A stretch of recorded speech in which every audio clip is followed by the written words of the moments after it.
Good morning. Thank you all for joining us. I'm Kim McClary, President and CEO of the Los Angeles World Affairs Council and Town Hall. In this year of unprecedented uncertainty for small, mission-driven nonprofits like ours, you can make a direct impact on the future of our organization. As a nonpartisan organization, our mission is to foster civic engagement and build programs that bring people together from around the world around the most compelling issues. This diversity of views presented by experts and leaders in their fields is needed now more than ever before in this particularly polarized world. With your generous support today, we will be able to continue to serve you and our global community. Thank you so much. For those of you who would like to submit questions to Dan today, there's a control panel on the right-hand side of your screen where you can type in your questions. Jessica will be managing the questions during the Q&A portion in about 25 minutes. It's now my pleasure to bring Professor Dan Schnur on for today's Politics in the Time of Coronavirus. Dan has 3 terrific topics to discuss with you today, in addition to your other questions. Number 1, the road to January 20th, the Biden transition and Trump's next steps. Second, the Biden cabinet advising the next president. And third, who lost China? Next steps for the US and Asia. Dan, we can't wait. We missed you over the holidays. So without further ado, please get us started again. Thank you. Kim, it's great to see you again. And it's great to have all of you with us again. Last Thursday, as Kim noted, was the first time in 8 months that we haven't spent Thursday together. And my family took a little bit pity on me because at 11 o'clock on Thanksgiving morning, there I was in my office just talking to myself. So it's good to have a group back instead of it just being a solo act. Before we get started today, I want to give a call out to the extraordinary Claire Krelitz, my future boss, who put together that video that we saw just before the program started.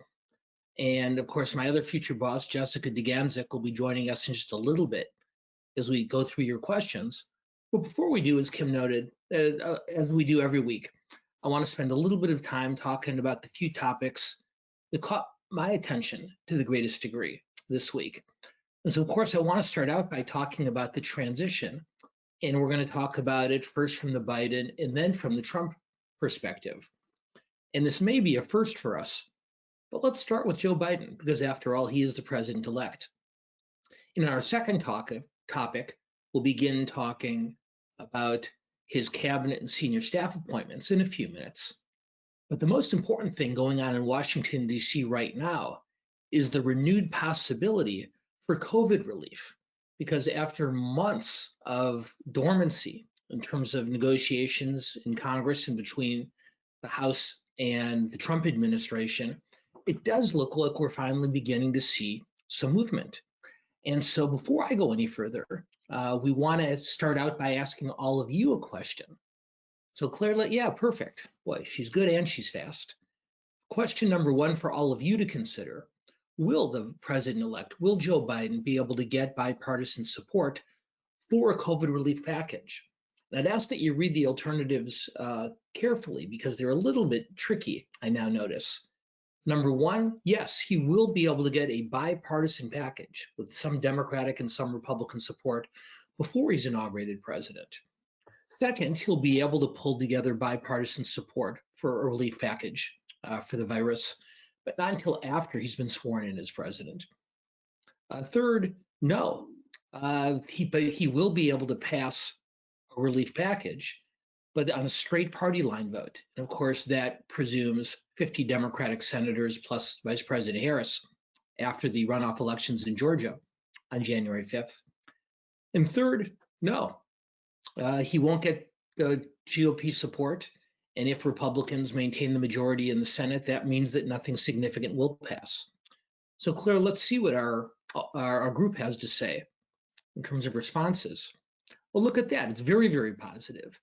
85% of you believe that either as president-elect or as president, Joe Biden will be able to put together a COVID relief package with support from both Democrats and Republicans. 7% say that it'll only happen with straight Democratic votes, which may presume the lack of a Democratic majority after the Georgia elections. And 8% say no, there will never be significant COVID relief, which would be, I think we'd all agree, very, very unfortunate. But overall, very, very positive responses. And so let me take a few minutes to give you my thoughts on the question that I just raised for all of you. So let's look at the playing field as it stands today. After months of saying anything less than first $3 trillion and more recently $2.4 trillion in terms of COVID relief, anything less than that was unacceptable. Just yesterday, the Speaker of the House, Nancy Pelosi, and the Senate Democratic leader, Chuck Schumer, yesterday said that the $900 billion package proposed by a bipartisan group of senators was, quote, a good starting point, unquote. So that's not absolute sign-off, but it does mark relatively encouraging progress that they are looking to engage. Now, before we get too carried away, it's worth noting that Senator Mitch McConnell, the Republican Senate and currently the majority leader, is circulating at the same time a smaller alternative of only roughly $500 billion. But it's worth noting that in the bipartisan group of senators that put together this $900 billion package, there are 4 Republicans in that group.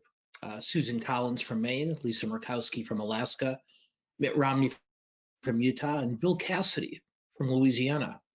That's enough to pass the bill with unanimous Democratic support. And in the last 24 hours, we've seen a few other Republican senators sign on. Rob Portman from Ohio and Shelley Caputo Moore from West Virginia. So if the Democrats were to decide to sign on to this, there are enough votes for passage. Just so you know, the other members of that bipartisan gang of 9, along with the 4 Republicans, were 4 Democrats. Joe Manchin of West Virginia, Mark Warner of Virginia, and both of New Hampshire senators, Maggie Hassan and Jeanne Shaheen. And then to keep it a completely balanced group, the ninth member was one of the Senate's 2 independents, Angus King from Maine. So there is a long way to go. But what's coming up now, what seems to be prodding action, among other things that we'll talk about in a minute, is for the first time a very finite, tangible deadline. Because if this is going to be done before the end of the year, then it needs to be completed by December 11th, which is a week from tomorrow. And that deadline is important. One, because by then Congress must pass a continuing resolution that will allow the government to continue to be funded. And although President Trump is threatening a veto to shut down the government for a couple of reasons, most in Washington believe that that's relatively unlikely.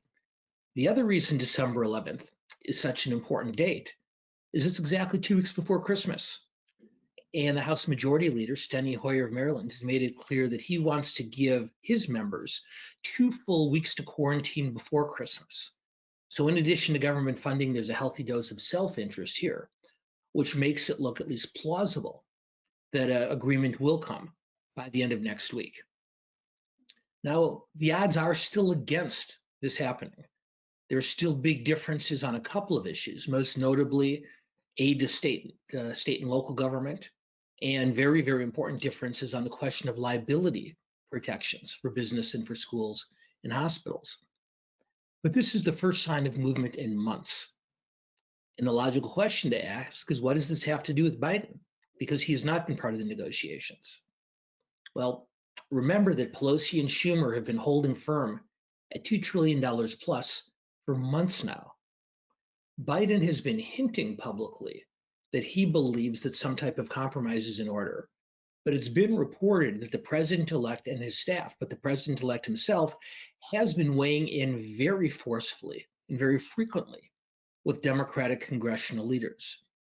So it's a lower key approach to the presidency than we've been used to for a while.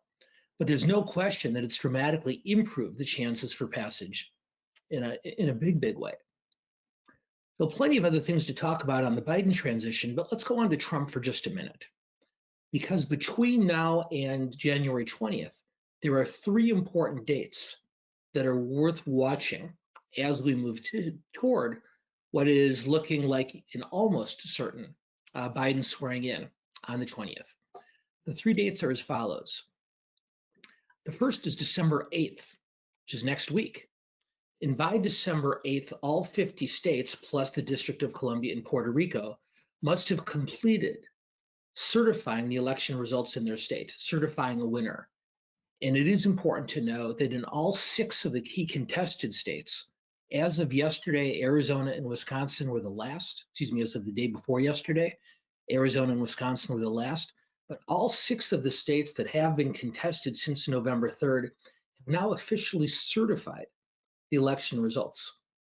So that's one date, December 8th. The following week, December 14th, a week from Monday, that's the date that, based on the certification that will take place on the 8th, on December 14th, all 50 states will officially appoint the electors, their representatives to the Electoral College. And in those states, once the election results certified, the states that Biden carried will officially appoint Biden electors, and the states that Trump carried will, of course, appoint electors for the president.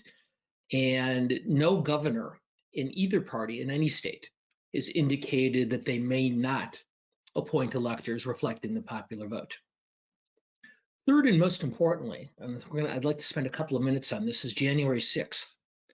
Because the first week of January, the day after those Georgia runoff elections, by the way, and you'll see why that's so important in just a minute, on January 6th, that's the date that Congress officially votes to confirm the results of the election from all 50 states and to recognize the electors' decisions.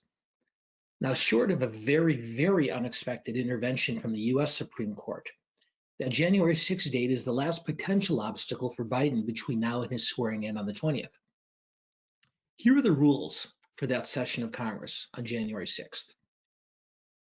If one member of the House of Representatives, any single member out of 435, and one member of the Senate, 1 out of 100, if one member from each chamber raises objections to the results, then both chambers are obligated to discuss that challenge for up to 2 hours. Now, in 2005, after George W. Bush was reelected over then Senator John Kerry, Senator Barbara Boxer from California and Representative Stephanie Tubbs Jones from Ohio challenged the Bush win. And while the Republicans were unhappy about it, it did take a couple of hours for them to go through the challenges before officially certifying the Bush-Cheney victory. Now, for this January, there are a dozen or more Republican House members who've indicated that they are ready to object. They are ready to challenge the results. The question is whether a senator will join them. If not, then it's over. Because in 2001, there were Democratic House members who challenged George W. Bush's election, his initial election over Al Gore, but no Democratic senators joined them. In 2017, Representative Maxine Waters of California made a plaintive appeal on the House floor, saying, "Will no senator join us in challenging Donald Trump's election?" And none did. So if no senators do join the Republican House members, then the Congress will have officially certified the election. If one single senator does join the challenge, then the question that comes up, which is not clear according to the Constitution, is whether one challenge would encompass the entire country or whether there could be separate challenges, one for each state. And if it's the latter, then of course the deliberations would last for quite a while. Ultimately, though, both chambers will vote. And if you assume that the House Democratic majority votes down the challenges, it will require 2 Republican senators to vote with the Democrats to defeat the challenges. Now, it does seem likely that the Republicans we've seen before, Romney, Murkowski, Collins, possibly Ben Sasse of Nebraska and others, it does appear that there are 2 Republicans who would almost certainly vote with the Democrats to certify the election results. But this is why the Georgia runoff is so important for other reasons. If the Democrats win both seats, then it wouldn't require any Republican support. But if Republicans win or both of those contested Senate elections in Georgia, then it will require Republican votes in order for Congress to officially act. But finally, let's just say for the sake of argument that no Republican crosses sides, and what we end up with is a Democratic House that supports the results and a Republican Senate that doesn't. Then, according to the Constitution, the question goes back to the governors of the states in question, and only of the states in question. And they will decide which set of electors should be seated, Democrat or Republican. And of those 6 contested states, it's worth noting that Michigan, Nevada, Pennsylvania, and Wisconsin all have Democratic governors. Arizona and Georgia are the only 2 states of those with Republican governors, which would not be enough to get Trump to 270 electoral votes. And both Doug Ducey of Arizona and Brian Kemp of Georgia have made it clear that while they do not agree with the results, that they believe that they are official and should be certified. So the last possible drama for us to go through on this will be on January 6th when Congress meets. After that, the results really are final. So let's move on. Actually, before we do, I want to ask all of you one more question. Now, we haven't really talked much about Trump, but let's give you a chance to weigh in on this, and maybe we can talk about this more in the weeks ahead if you'd like. Question 2, once this is all settled, what will Donald Trump's next career move be? Will he announce that he's running for president in 2024? Will he maintain an active role in Republican politics, but not as a presidential candidate? Will he return to pursuing international real estate and hotel business deals, attempting to leverage his time in the Oval Office? Or will he move back to a media role, either purchasing or creating a new conservative media platform, either on cable television or online? Claire, let's see what everyone thinks. Interesting. 48%, almost half of you, believe he's going to announce for president. And the rumor's already flying that Trump, will announce his 2024 candidacy on January 20th, at the same time that Biden is being sworn in to the presidency. 34% believe he'll return to media. We've heard all sorts of conversations with more conservative outlets than Fox News, most notably Newsmax and the One America Network as potential landing places for him. And then less likely, the group thinks that he'll either return to real estate and hotel work, or that he'll stay active in the Republican Party, but not as a candidate. So let's move on to our second topic. We're going to talk for a little bit about the Biden cabinet. We'll talk more about this as the Biden administration takes place in the weeks ahead and, of course, in the new year. Generally speaking, what we're seeing here is a cabinet coming together that reflects, not surprisingly, the president-elect. Most of the people who Biden has appointed so far are career insiders. They're institutionalists. They're people with long records in Washington, D.C., who are well-known and have very long relationships, for the most part, with Biden himself. So if Donald Trump was about shaking things up with his cabinet appointments, Biden's appointments are about calming things down. The biggest challenge for Biden as he moves to fill his cabinet is balance. He has to balance between the wings of the Democratic Party, between the centrists and progressives. He ran as a centrist establishment candidate, but he really can't afford, and so he wants to avoid full-scale progressive anger. And so far, while he's generally picked fellow centrists for his top administration posts, for the most part, and I emphasize most part, he hasn't picked anyone who really upsets the left. So they might not be the Democratic liberals' first choice, but they're not the people they're most opposed to. Then, of course, Biden has to weigh both of these concerns against Republicans, who may continue in the majority in the Senate. And even if they don't, Biden, of course, has pledged to govern in a bipartisan manner. So his appointments will give a clue, and have begun to, about how he weighs those competing influences and continuing pressures. So question for you, Claire, if we can. The president-elect has started his appointments. And while we can't include all of them here, I've picked the 5 that subjectively I think are the most important. But I'd ask all of you to tell us what you think.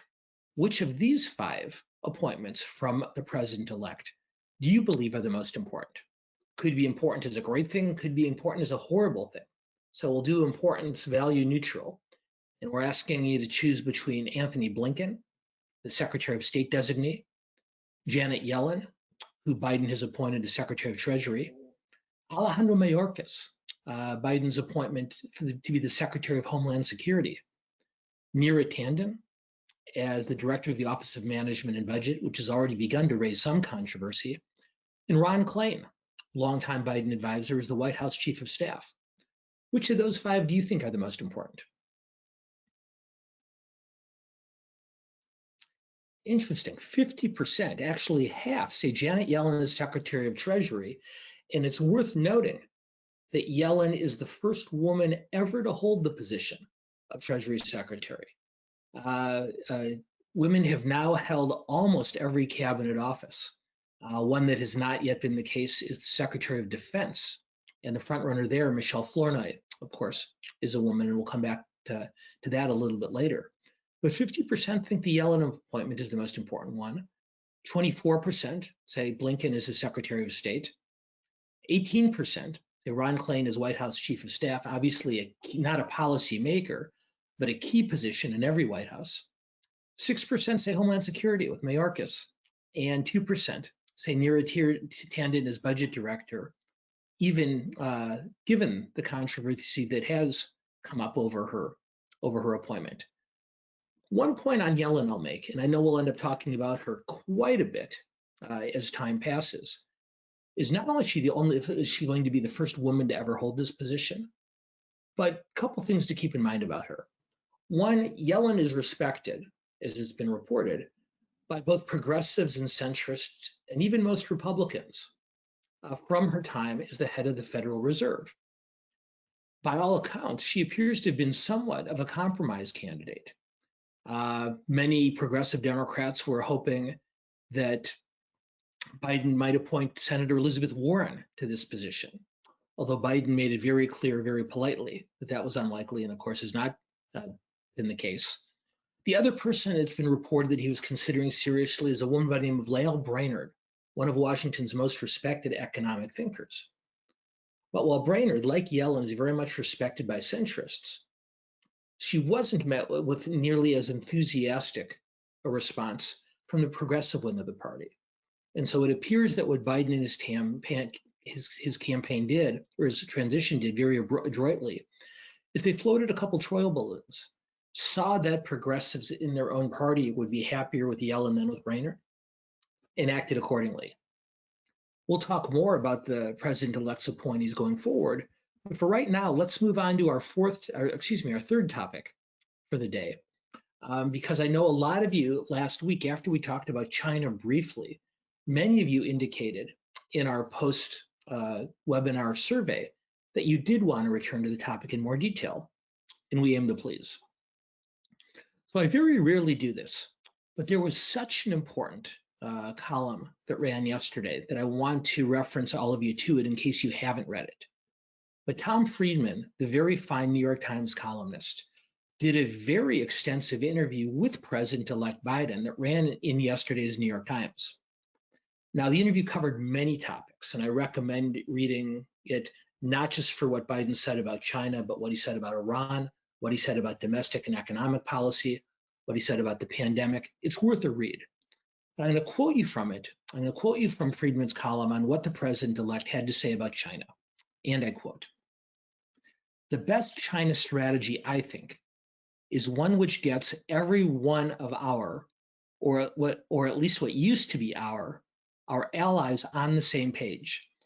It's going to be a major priority for me in the upcoming opening weeks of my presidency to try to get us back on the same page with our allies." So Biden talked a lot about this during the campaign, but it's very clear that his approach to China and to other global challenges is he is all about multilateralism. Trump believed that not only on trade agreements, but on other geopolitical challenges as well, these types of challenges were better to be handled bilaterally between the president and his representatives and other country. Biden says just the opposite. So for him, it's multilateralism and coalition building. And Biden clearly believes, from this interview and others, that the best way to pressure China on any front, whether it's economic, whether it's human rights, whether it's military, is to be at the head of a crowd, not attempting to work with the Chinese one-on-one. Now, I'm going to quote you Tom Friedman's analysis of this from the column. Friedman says, quote, China's leaders had their issues with Trump, but they knew that as long as he was president, the United States could never galvanize a global coalition against them. Biden's strategy, if he can pull it off, will not be welcome news for China. Three other things to keep in mind as it relates to Biden and China, and then Jessica will join us so we can engage on your questions. Three other things to keep in mind as it relates to Biden and China, not necessarily from this column, but more broadly from what we've learned about Biden's thinking over the campaign and the transition. Number one, Biden is going to be leading a country that's just as protectionist and just as isolationist in its sentiments as the country Trump led. If you look at public opinion polling across the country, Americans, even more so during the pandemic, but even more so, but to a great degree, even beforehand, Americans are suspicious these days of foreign engagements. And so those isolationist populist sentiments that animate the basis of both parties, both conservative Republicans and progressive Democrats, is going to be a real challenge for Biden going forward. It's an immense challenge because what Biden's going to have to figure out is how to engage internationally to a much greater degree than Trump did, and more forcefully, without provoking those protectionist forces at the base of both parties. That's why the Biden industrial and manufacturing policy that Friedman talks about in the column are so important to keep Democratic progressives and working class voters from turning on him. And we'll talk more about Biden economic and manufacturing policy next week or the week after. But ultimately, the two, even more than usual, are completely interwoven.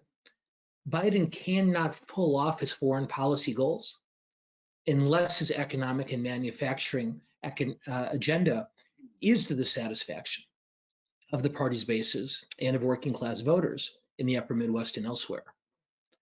Second thing, Biden's appointments signal a much more aggressive approach to China than Barack Obama, than George W. Bush, than Bill Clinton. Biden's appointments might make his administration the most aggressive as it relates to China that we've seen since US-Chinese relationships opened back in the 1970s under Richard Nixon. Tony Blinken, the new Secretary of State, laid out his thinking on China at a Hudson Institute event over the summer, when he argued that Trump put the United States in a weaker strategic position with China by undermining alliances and waffling on the promotion of human rights and values. Blinken, in this speech, promised to rally allies toward the mission of pushing back on China's various bad behaviors. And here's a quote from that speech. Blinken said, quote, "There is a growing consensus across parties that China poses a series of new challenges and that the status quo was really not sustainable." Blinken said, listen, quote, "We are in a competition with China, and there's nothing wrong with competition if it's fair." That is not an Obama, Bush, Clinton approach to China. One other appointee that I didn't mention earlier was Jake Sullivan, who's going to be Biden's national security advisor. He laid out his thinking on an article he wrote for Foreign Policy magazine last spring. And he argues, quote, "The signs that China is gearing up to contest America's global leadership are unmistakable, and they are ubiquitous," unquote. And then last year, he wrote for Foreign Affairs magazine, quote, "There is a growing consensus that the era of engagement with China has come to an unceremonious close." Let's hear that one again. The president's new national security advisor says there is a growing consensus that the era of engagement with China has come to an unceremonious close. Now, that's not nearly as loud or as bellicose as Donald Trump, but it's pretty confrontational. It's not America first by any means, but it recognizes the needs for a less optimistic and a less aspirational approach with China. And as China prepares to leverage coronavirus vaccine to strengthen relationships with underdeveloped countries, the US is at a strong disadvantage after withdrawing from the World Health Organization, and it's going to take some time to catch up, even if, as Biden has promised, we rejoin in short order. Third and finally, because I really do want to get to your questions, the last point I wanted to make as it relates to China gets back to this question of multilateralism and the importance of relationships with traditional allies that Biden spoke about in his interview with Tom Friedman. I'm going to give you an example. It's going to sound like a small one, but it's a worthwhile one to know about. So on October 30th, just a few days before the election, Biden wrote a column. He actually wrote a series of columns in the Yonhap news agency. And for those of you who are not familiar with the Yonhap news agency, as I was not, it's essentially the Associated Press of South Korea. Think about that. An American presidential candidate writing a series of columns for the predominant news service in South Korea. And I'm going to read to you from that column, because Biden wrote, quote, "Words matter, and a president's words matter even more. As president, I'll stand with South Korea, strengthening our alliance to safeguard peace in East Asia and beyond, rather than extorting Seoul with reckless threats to remove our troops," unquote. He ended the column with the phrase, "Kachi Kapshida," which I learned is the slogan for the US-South Korea military alliance that means, quote, "We go together," in English. Now that is someone who thinks a lot about relationship building and surrounds himself with staff that does too. Certainly other partnerships that are equally important. Biden's team is focused on strengthening what's called the Quadrilateral Security Dialogue, or the Quad, which has been an informal and maybe a formalized partnership between the US, India, Japan, and Australia. It's primarily a national security arrangement, but has economic and human rights goals as well. The US and Taiwan are already talking about partnering on an alternative to the Chinese Belt and Road Initiative to foster trade and infrastructure investment in Latin America, in Africa, and the Middle East. And even NATO's leadership is talking about expanding that organization's role to focus on China, given the increased Chinese presence in the Atlantic, the Mediterranean, and even the Arctic.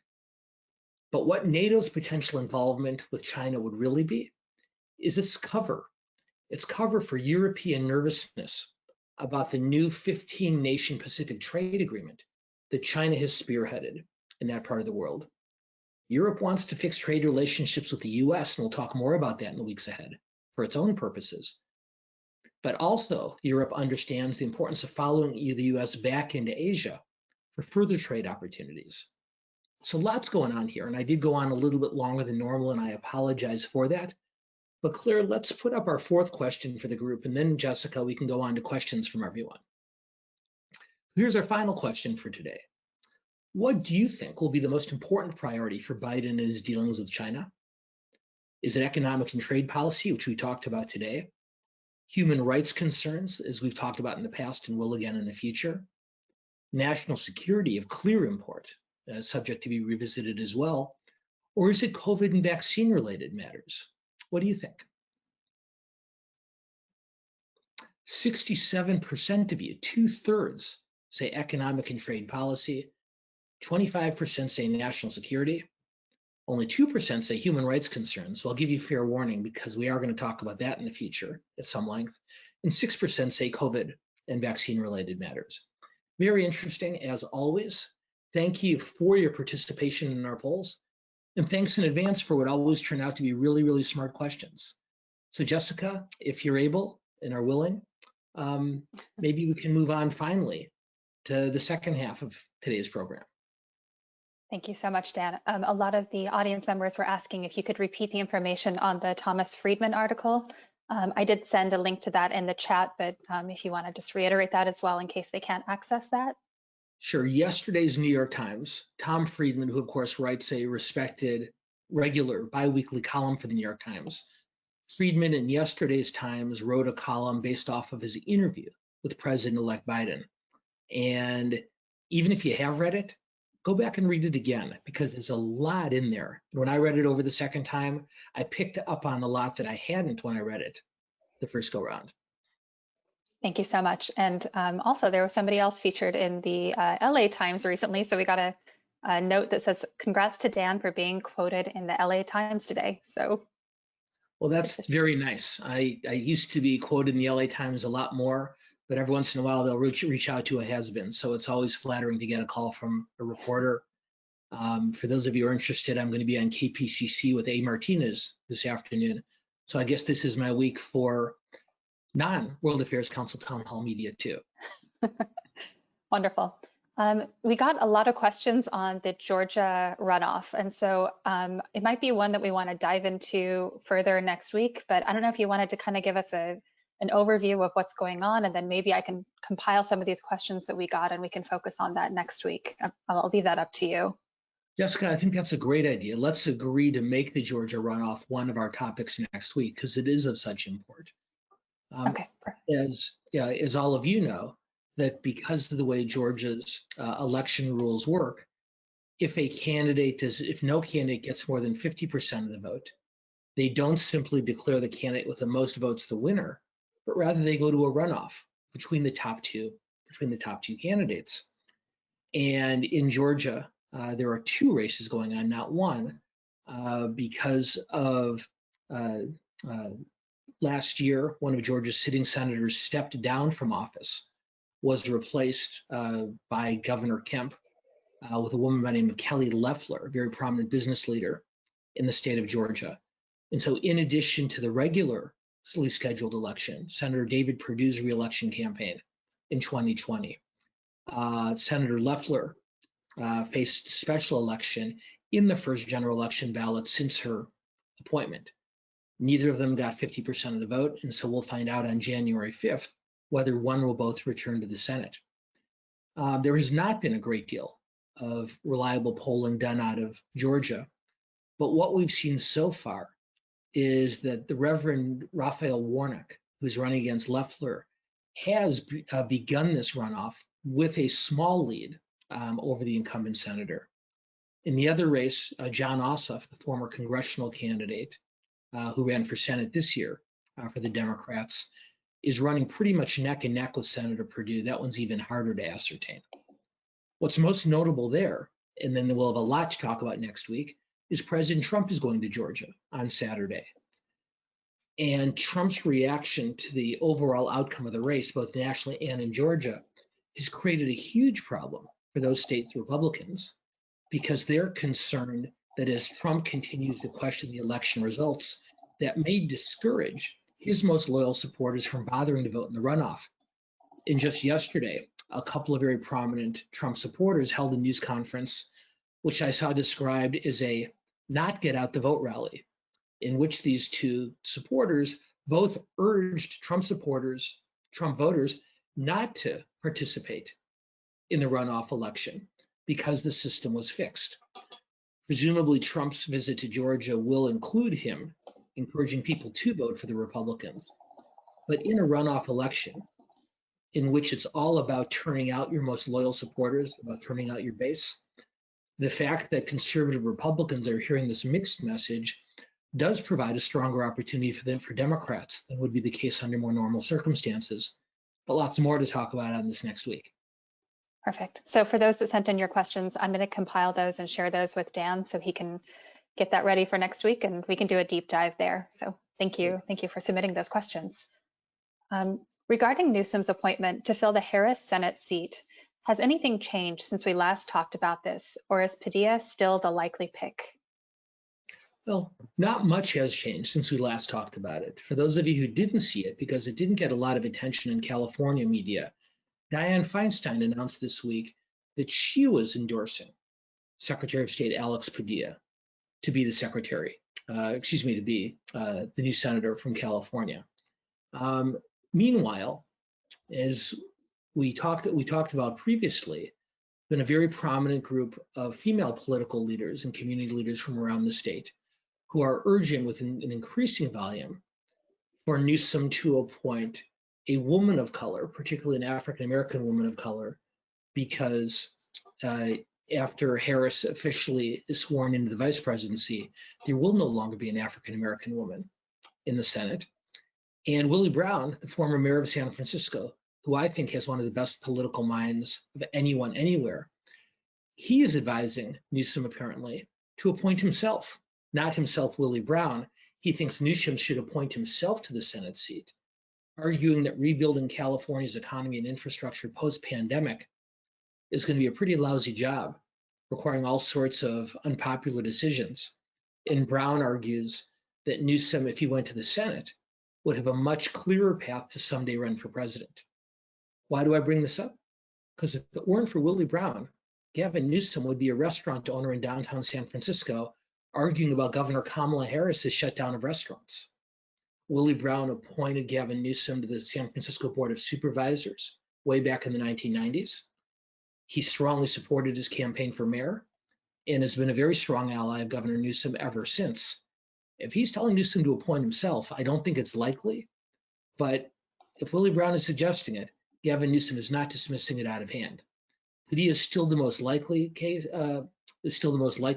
selection, but Newsom is getting large amounts of pressure, not just to appoint an African-American woman, but pressure not just from the Latino community, but from the Asian Pacific community, from the LGBTQ community, and many others as well.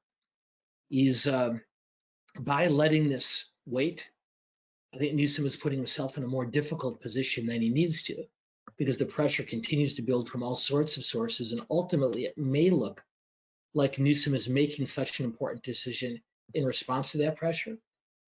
But on the other hand, if he's spending more time focusing on trying to protect the state from a resurging coronavirus than on a political appointment, don't know that we can fault him for that.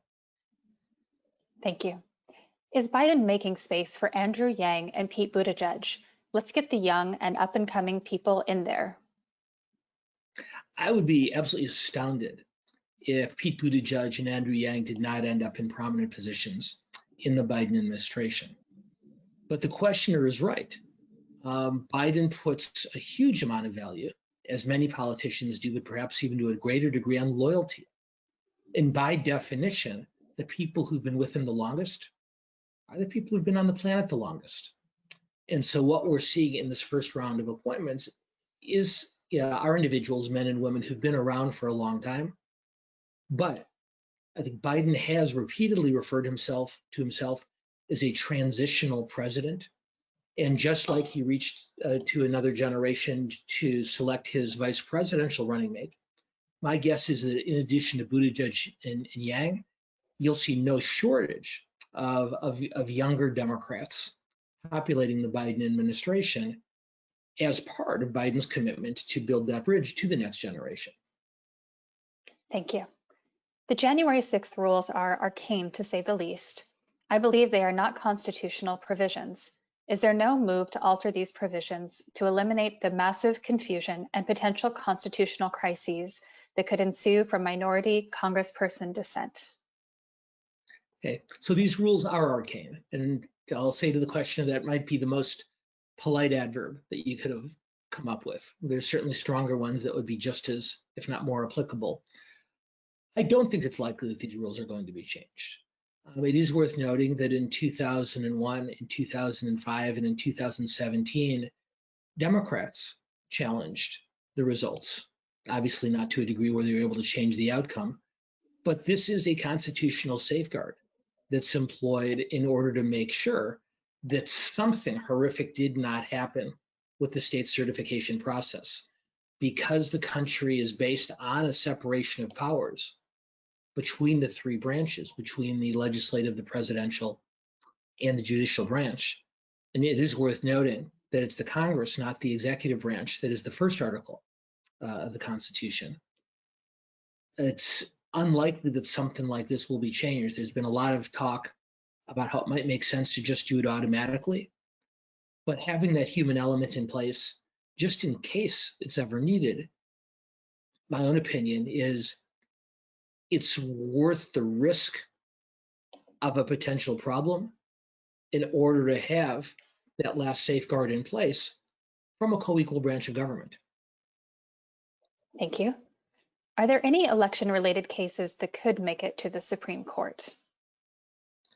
It's not clear. I saw a really good line in one of the articles I was reading yesterday, saying that the Trump legal team's record in court is only slightly better than the New York Jets record on the football field. And for those of you who don't follow professional football, the New York Jets are 0-11 this year so far. Any number of the cases being decided at the state level, but being decided against Trump's legal team, any of them can theoretically be appealed to the Supreme Court. But I really do believe, and I know we've talked about this before, that the biggest difference between this situation in 2000 is in the year 2000, during the Bush-Gore aftermath, the election was for all practical purposes tied. And I believe that the court felt that if they didn't break that tie, that the alternatives were much, much worse. This year, it's not about breaking the tie. It would be about superseding not just the will of the American people, but also making a decision to actively overturn any number of court cases at the state and the federal appeals level. It's worth noting that many of the decisions against the Trump legal team have come from Trump appointees to the bench. And while nothing is impossible, it doesn't appear that either the challenges in Pennsylvania or in Wisconsin, which look potentially like the most ripe to be taken up by the Supreme Court, it doesn't look like either one of them has a very strong leg to stand on, given the decisions made by those state courts. So nothing's impossible, but it's looking less and less likely. Thank you. Regarding Mnuchin holding back on the funds that have already been approved by Congress, do you feel his motives to not release the funds for COVID relief are political, or does he have other reasoning?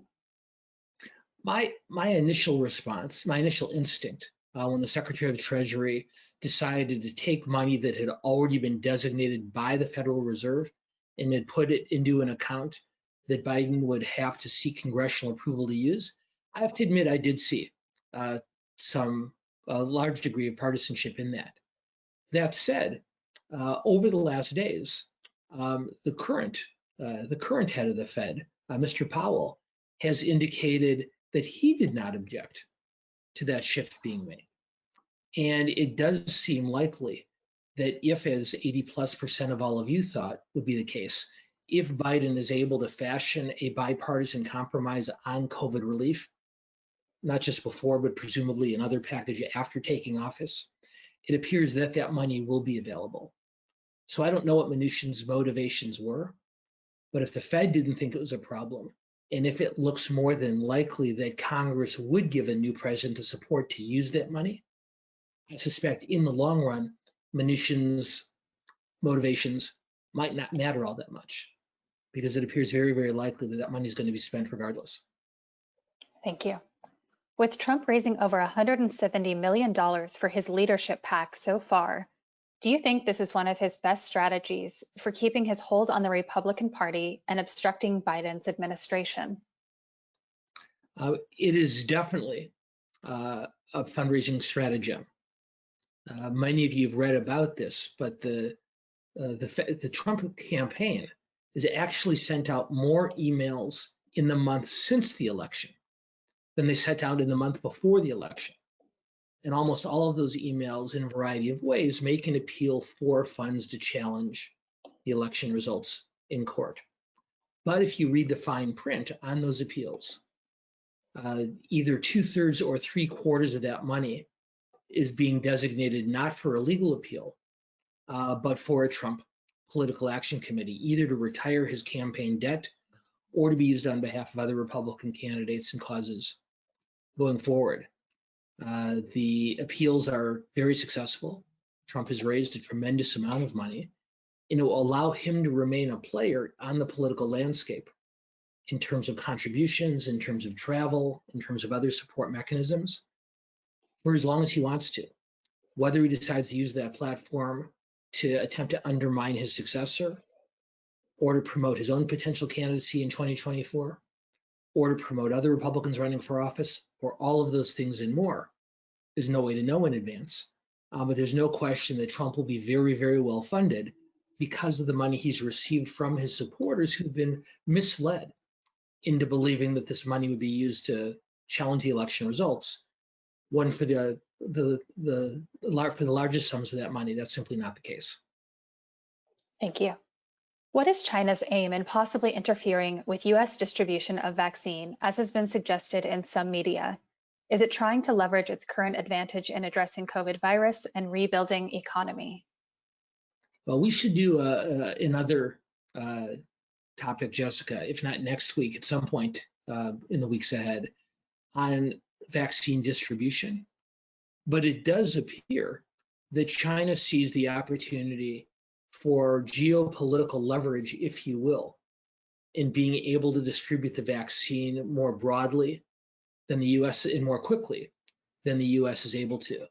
There's already evidence that many of the countries that China has funded for a range of infrastructure projects over the years in Latin America, in Africa, in the Middle East, and elsewhere, have already been told that China will supply them a vaccine.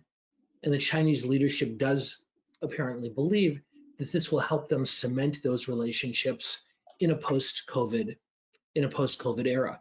That said, there have been all sorts of reports of attempted cyber piracy, if you will, against the companies who are producing various iterations of the vaccine.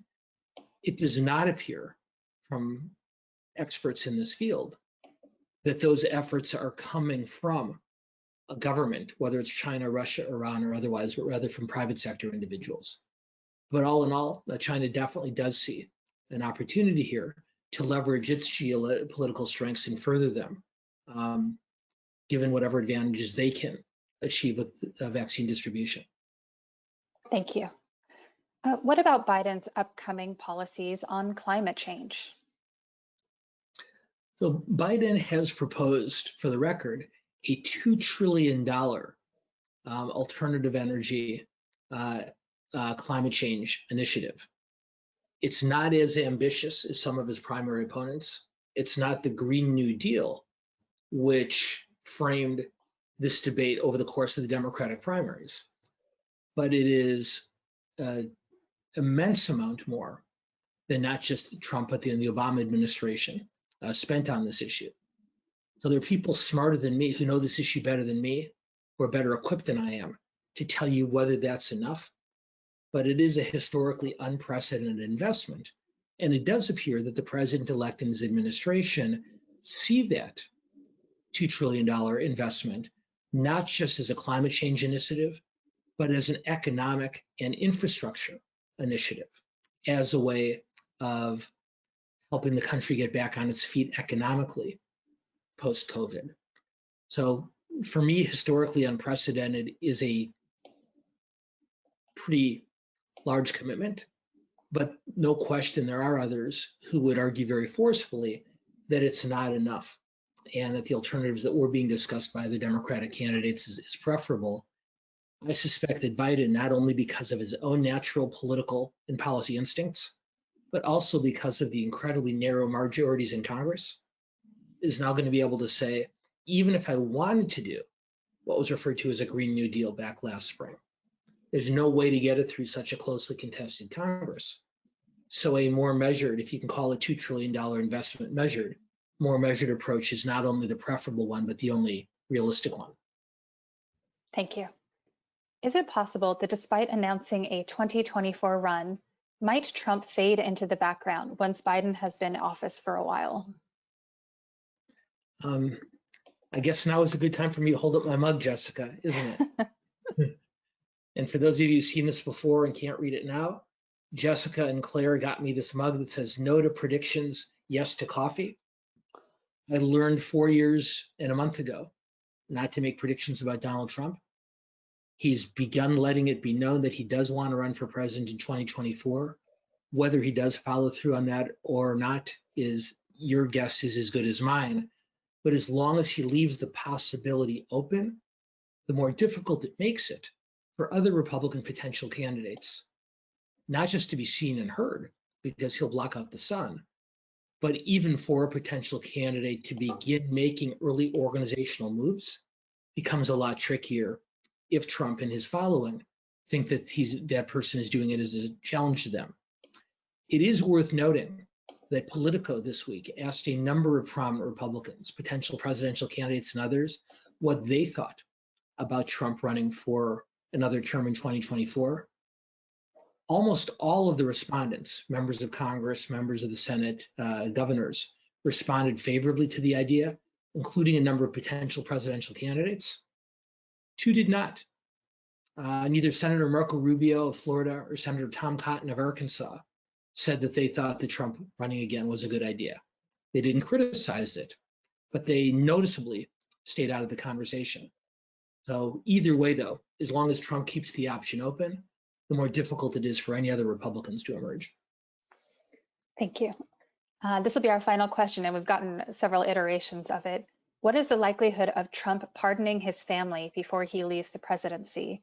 And someone else also asked, sorry, let me pull it down here. If Trump were pardoned, which means guilt, could he run again?